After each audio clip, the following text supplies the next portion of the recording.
जनतेसाठी कुणाशी भेटणारा आपला चॅनल सत्यमुख।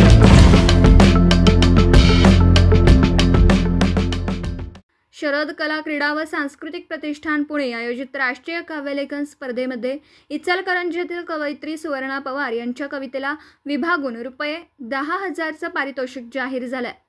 मराठी भाषेला अभिजात भाषेचा दर्जा दिल्याबद्दल केंद्र सरकार, राज्य सरकार, लोकप्रतिनिधी, पंतप्रधान, राष्ट्रपती, साहित्य अकादमी आणि नियुक्त केलेल्या साहित्यिक, रंगनाथ पठारे समिती इत्यादींचं कवितेतून आभार मानणं असा आगळावेगळा विषय कवितेसाठी देण्यात आला होता।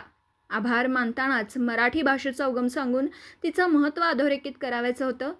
या स्पर्धेसाठी आलेल्या सुमारे 500 कवितेतून इचलकरंजीच्या सुवर्णा पवार यांची कविता प्रथम क्रमांकाची मानकरी ठरली।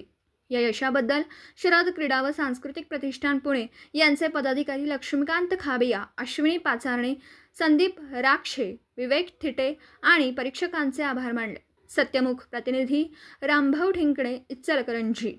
जनतेसाठी कुणाशीही भेटणारा आपला सत्यमुख। लाईक करा, शेअर करा आणि बेल आयकॉन ऑन करा। मित्रांनो, विसरू नका।